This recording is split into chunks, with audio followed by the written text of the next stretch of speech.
뭐 계륵 얘기 나오고요. 5인의 얘기 나오는데요. 뭐 7인에는 이게 야당에 있었는데 이게 5인의 얘기가 나오거든요. 자, 일단 그러면 화면 좀 보겠습니다. 계륵이면은 이게 먹기도 그러고 안 먹기도 그러고 뭐 이런 뜻 아닙니까? 근데 여기 보시면 지금 태영호 의원이 최고위원 그만뒀잖아요. 그래서 자리가 비어서 새로 뽑아야 되는데 보궐선거잖아요. 그런데 여기 보시면 6명이 지원을 했어요. 근데 3명으로 추려졌는데 다 원외 인사거든요. 뭐 청년으로 보이는 분도 있고. 근데 현역 의원들은 단 한 명도 아예 지원을 안 했다고 합니다. 근데요, 기억을 얼마 전로 돌려보겠습니다. 전당대회 때 지도부가 뽑힐 때. 그때는요, 현역 의원들이 최고위원을 못해서 너무 막 아쉬워하고 경쟁이 치열하고 그랬거든요. 근데 불과 시간이 얼마 안 지났어요. 근데 지금 현역 의원들이 최고위원 자리가 비어서 나왔거든요.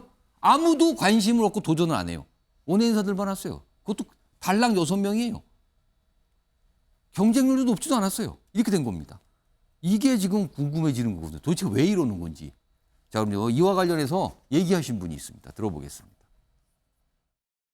그리고 이제 정치라고 하는 게 이게 이제 예. 소신도 필요하지만 예. 눈치도 상당히 있어야 되거든요. 눈치. 근데 제가 눈치 살펴보니까 소위 뭐 아니야? 낄기 빠빠라는 거 있잖아요. 아. 이게 지금 낄 낄 때가 때 아니다. 끼고 빠질 때 그렇게 빠지고. 판단을 했고요. 아. 제가 그 정도 판단은 저도 합니다.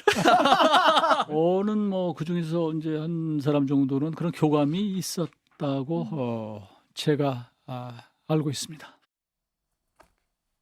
이용우 의원이 약간 웃으면서 얘기했지만 뭐 안에 뼈가 많이 들어간 것 같은데요, 뭔가? 여기 내용 좀 보겠습니다. 그러면은 궁금해지는 게 있어요. 여기 문제 좀 드릴게요. 바로 이겁니다. 국민의힘 현역 의원들이 최고위원 빈자리가 났는데도 지원조차 하지 않은 거. 전당대회 때 모습하고는 너무나 다르거든요. 완전 반대예요. 그 이유는 바로 무엇이다. 이 무엇이 무엇일까? 이겁니다. 먼저 민현주 전 의원님, 이 빈칸에 뭐가 들어갈 것 같습니까? 저는 가성비라고 하겠습니다. 가성비요? 네. 뭐 물건인가요? 가성비가 나왔네요. 전당대회 출마하려면 일단 기타금을 내야 돼요. 예. 4천만 원이라고 알고 있고요. 예, 액수가 좀 되네요. 그리고 총선까지 최고위원을 하게 되겠죠. 그렇죠. 내년 예. 4월까지요. 그리고 또 하나는 그 전당대회에서 최고위원이 되고 나면 최고위원이 해야 할 일들이 굉장히 많습니다. 매일매일 회의도 나와야 되고요. 당의 예. 작고 큰 일들에 다 의사결정한 기구라서 국민들께 보여지는 자리 이외에 많은 시간들이 할애가 돼야 돼요. 일할 게 많다는 거예요? 네, 그렇다면 현역 국회의원들 같은 경우에는 지금 총선 1년도 안 남은 상황에서 지역구를 거의 못 가는 상황이 발생할 수도 있어요. 오. 네, 내년 총선에서는 지금 당선권에 있는 당선 가능성을 가장 높은 공천 기준으로 본다고 했을 때 예. 지금 지역구 관리를 소홀하게 하는 경우라면 아무리 최고위원이라도 공천을 받는다는 보장도 없고 받아도 당선된다는 보장이 없거든요. 예. 그래서 아마 현역 의원들은 지금 여기 1년도 안 남은 기간 동안에 이 기타금을 내고 예. 최고위원을 하는 것보다는 지금 현장에 가서 지역구 관리를 열심히 그게 더 해서 낫다? 공천을 받고 그리고 본선에서 당선되는 게 더 낫다라고 판단을 하는 것 같습니다. 근데 한 가지 약간 갸우뚱하게 생각이 드는 게요. 네. 앞선 지도부 뽑은 게 3월이었잖아요. 네. 지금 6월, 그러니까 시간 얼마 안 지났어요, 사실은. 근데 그 사이에 가성비가 그렇게 뚝 떨어집니까? 물론 이제 그렇게 볼 수도 있는데요. 지금 당 안팎의 분위기를 보면 예. 공천을 결정하는 게 과연 이 과거 지도부를 보면요. 예. 다시 들어가서 과거에는 사실은 지도부가 입성을 하면 사실은 공천은 다른 당상이다. 보장이다, 이런 통상 분위기가 얘기하죠. 있었어요. 네, 예. 최고위원으로 예. 되면 공천은 받겠지라는 게 국민들도 그렇고 당 내에서도 예. 그런 분위기가 그런데. 있죠. 그런데 지금 분위기는 최고위원이든 아니든 경쟁력이 있어야 된다. 당선이 가능해야 된다. 이런 것이 지금 가장 중요한 이슈로 떠오르고 있거든요. 예. 왜냐하면 내년 총선에서 국민의힘 입장에서는 정말 과반 이상을 확보해서 오. 지금 많은 법안들, 그 민주당 독주하고 있는 걸 이걸 막아야 되는 상황이에요. 예. 그렇기 때문에 최고위원이 된다고 해서 과연 이것이 공천과 그다음에 당선과 직결될 예. 것인가 이거에 대해서 많은 물음을 갖는 현역 의원들이 있고 실제로 과거의 결과들을 보면요. 당직을 했던 분들이 총선을 앞두고 전후로 해서 예. 당직 때문에 지역구를 제대로 챙기지를 못해서 예. 낙선하는 경우들이 왕왕 있었습니다. 그래서 이런 것들을 반면교사 삼아서 지금 현역 의원들이 그냥 지역으로 내려가서 현장으로 예. 내려가는 게 아닌가 싶습니다. 지금 최고위원 2명이 이제 문제가 돼서 유고가 발생했잖아요. 근데 뭐 한 자리 뽑았는데 그럼 지금 최고위원 중에서 현역 의원은 조수진 의원 유일하거든요. 그럼 조수진 의원은 가성비 너무 떨어지는 자리를 지금 갖고 계신 건가요? 이게 어떻게 되는 겁니까, 그러면? 자, 요번에 정우택 변호사 요거 빈칸 어떤 게 들어갈 것 같습니까? 뭐 같은 얘기인데요. 예. 결국 이제 공천의 실익이 없기 때문이다라고 보여요. 그럼 그 전에 전당대회에 그렇게 뛰어드신 분들은 뭡니까, 그분들? 그때는 뭔가 있을 것처럼 보였죠. 아, 당 지도부에 진입하면은 뭔가 힘도 생길 것 같고 말씀처럼 예. 예전에 관례처럼 공천을 받을 줄 알았는데 근데 지금 지금 이제 몇 보니까 달 아니라는 해보니까 김기현 대표 해보니까 당 대표도 별로 힘이 없는 것 같고 그리고 지금 뭐 최고위원회에서 뭐가 제대로 되는 것도 없는 것 같고 지금 대부분 원외 인사로 돼 있는데 지도부에 있는 사람조차들도 공천을 받을 수 있을까? 이런 생각을 하고 있기 때문에 예. 그러면 굳이 지금 내가 현역인데 가서 저기 가서 내가 힘을 보탤 필요가 있을까? 당연히 뭐 내년 선거를 염두에 봤을 때 실익이 없다고 생각하기 때문일 것 같습니다.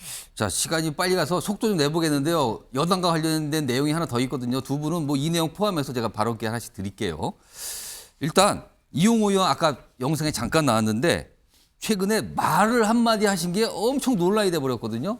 일단 시작점이 어떤 얘기였는지 그 내용부터 들어보겠습니다. 기본적으로 지금 처음에 김기현 체제가 모양이 좀 이상하게 됐어요. 기대만 못하게 됐고 그 최고위원 회의라고 하는 게 지금 정말로 최고 의사 결정 기구인데 네. 거기에 걸맞느냐?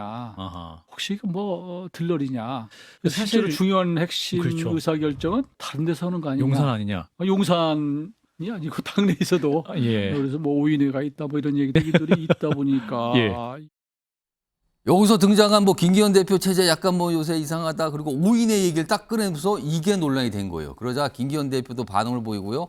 여당 내에서도 지금 여러 가지 목소리가 나왔거든요. 그 내용까지 들어보겠습니다. 당 대표, 사무총장, 그리고 정책위원회 의장, 사무부총장, 당 수석 대변인 모여서 의논해야 하는 것이 당연하지 의논하지 않는 것이 당연한 것입니까? 그건 말도 안 되는 얘기니까 일고의 가치도 없는 얘기입니다.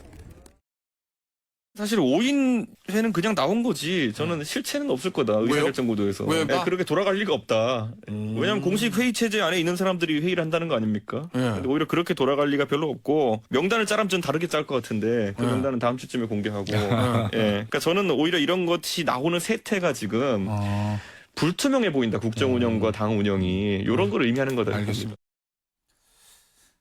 장윤선 기자, 이용호 의원이 5인의 얘기를 하고요. 오늘 5인에 또 사과했어. 자기가 쓸데없는 얘기했다. 그런 거 없다. 미안하다. 내가 괜히 이상한 얘기를 해서 죄송합니다. 이렇게 또 사과를 해서 철회를 했거든요. 뭡니까? 얘기했다 또 사과하고 처리하는 거는. 이거 무슨 상황입니까, 이건? 욕을 바가지로 먹었잖아요. 그러니까 저 철회를 안 할 수가 없죠. 심지어 뭐 유언비어다. 뭐 굉장히 공격이 세게 들어오니까 뭐 예. 이러다간 큰일 나겠다 싶으니까 이게 일단 사과부터 하자 이렇게 해서 사과를 한 것 같고요. 예. 이제 핵심은 이런 것 같아요. 제가 국민의힘 의원들 취재를 해보면 예. 그 5인회에 대한 것보다 지도부에 대한 불만이 좀 오. 많이 있어요. 그러니까 이 지도부로 우리가 총선을 할 수 있을까? 어떤 분들은 아니 무슨 방송 패널들끼리 앉아가지고 무슨 지도부야 뭐 이렇게 얘기하시는 분들도 계세요. 그러니까 이 지도부로 총선을 치를 수 있을까에 대한 걱정 하나. 예. 그리고 두 번째는 너무 실력이 없다. 그러니까 시작하자마자 막 말 문제가 있어가지고 둘이나 지금 날아가고 뭐 이런 상황 아닙니까? 예. 근데 거기에 그러면 제가 처음에 솔직히 말하면 이용호 의원도 좀 관심이 있으셨어요.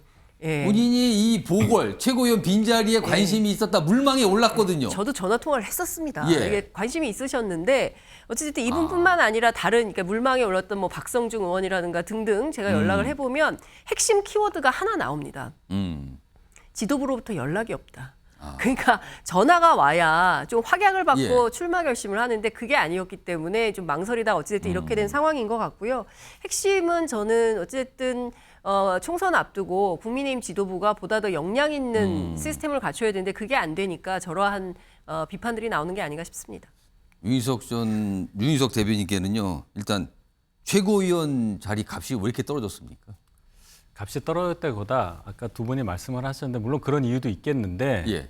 제일 중요한 거는 한 명을 뽑는 보궐선거이기 때문에 그래요. 오. 한 명을 뽑기 때문에 예. 여러 명 복수의 후보들로 선거를 치르게 되지 않습니까? 예. 낙선을 했을 경우에 타격이 큰 겁니다. 아, 여러 그러니까 명을 뽑아서 여러 명이 나가는 게 아니고 딱 한 자리만 놓고 나갔는데 안 되면 창피하다. 예, 그래서 아까 지금 방금 전에 뭐 전화를 기다렸다 이 얘기도 예. 보면은 정리를 해서 현역 의원 한 명으로 이렇게 압축되기를 바라는 마음을 가졌겠죠. 아, 이렇게 정리해서 누구 이렇게 약간 추대까지는 아니지만 누구 예. 쪽으로 기울었습니다. 이 정도 분위기인데 그게 안 나왔다는 겁니까? 그래서 저자를 원치 않았다기보다는 저자를 가기 위한 과정에서 서로 눈치를 많이 보다가 저렇게 된 게 아닌가. 적어도 현역 의원은 저는 그렇게 해석합니다. 그럼 눈치 보다가 서로 이렇게 놓친 건지 아니면 이용호 의원이 뭐 최고위원 보니까 뭐 낄낄 빠빠 뭐 이런 얘기까지 하셨거든요. 그래서 에이 뭐 별거 아닌 것 같아. 이런 건지는 모르겠습니다만 아무튼 눈길 잡았어요. 아니 최고위원을 저렇게 하고 싶어 할 때는 언제고 이제는 모른 척하고 있네. 이렇게 좀 언론에서 잡혔습니다.